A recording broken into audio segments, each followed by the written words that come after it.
Cashew fry ചെയ്യാനായിട്ട് കുറച്ച് നെയ്യ് ആഡ് ചെയ്യാം.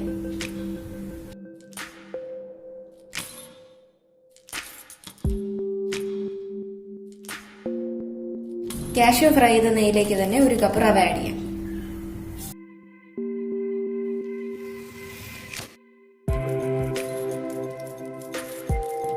ഇവിടെ ഞാൻ ഈ ഒരു കപ്പാണ് റവ മെഷർ ചെയ്യാൻ എടുത്തിരിക്കുന്നത്. നിങ്ങൾക്ക് ഏതൊരു ഗ്ലാസോ കപ്പോ വേണമെങ്കിലും മെഷർ ആയിട്ട് എടുക്കാം. റവ ചെറുതായിട്ട് ചൂടായി വന്നിട്ടുണ്ട്. നമുക്ക് ഫ്ലെയിം ഓഫ് ചെയ്യാം.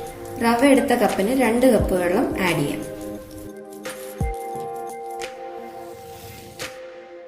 വെള്ളം തിളച്ചു വന്നിട്ടുണ്ട്. നമുക്കിനി റവ ആഡ് ചെയ്യാം.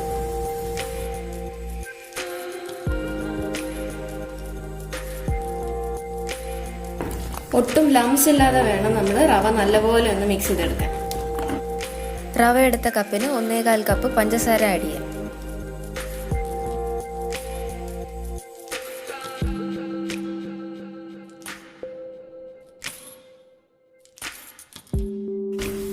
നമ്മൾ ആഡ് ചെയ്ത ഷുഗർ റവയിലേക്ക് നല്ലപോലെ അലിഞ്ഞു ചേരണം. ഇതിലേക്ക് കുറച്ച് കളർ ആഡ് ചെയ്യാം. കേസരിക്ക് പ്ലെയിൻ കളറായിട്ട് നമുക്ക് ഇതേപോലെ ഉണ്ടാക്കാം, അല്ലെങ്കിൽ കുറച്ച് കളർ ആഡ് ചെയ്യാം. കളറായിട്ട് കുങ്കുമപ്പൂ വേണമെങ്കിലും ചേർക്കാം. ഇതിലേക്ക് 1/4 കപ്പ് നെയ്യ് ആഡ് ചെയ്യാം. നെയ്യ് റവയിലേക്ക് ഇറങ്ങി നമ്മുടെ പാത്രത്തിൽ നിന്ന് നല്ലപോലെ വിട്ടുവരും. കുറച്ച് ഏലക്ക,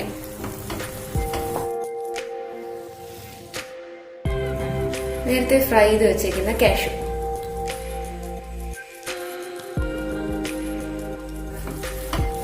അങ്ങനെ കേസരി റെഡി ആയിട്ടുണ്ട്. ഇതൊരു ബൗളിലേക്ക് മാറ്റാം.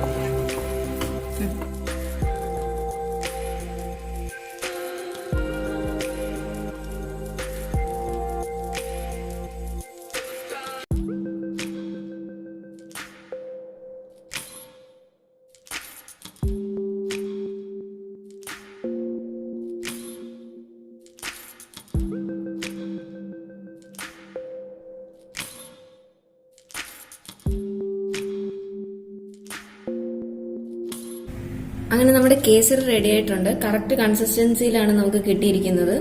ഇപ്പൊ ആഡ് ചെയ്ത മധുരം എന്ന് പറഞ്ഞാൽ നമ്മൾ കറക്റ്റ് പാകത്തിനാണ് ചേർത്തിരിക്കുന്നത്, ഒട്ടും കൂടുതലല്ല. സ്വീറ്റ്നെസ് എക്സ്ട്രാ വേണം എന്നുള്ളവർക്ക് കൂടുതൽ ഷുഗർ ആഡ് ചെയ്യാം. വീട്ടിൽ ട്രൈ ചെയ്ത് നോക്കുക. വളരെ സിമ്പിൾ റെസിപ്പിയാണ്. വീഡിയോ ഇഷ്ടപ്പെടുകയാണെങ്കിൽ ലൈക്ക് ചെയ്യുക, ഷെയർ ചെയ്യുക, സബ്സ്ക്രൈബ് ചെയ്യാൻ ആരും മറക്കരുത്. അടുത്ത വ്ലോഗിൽ കാണും വരെ ബൈ.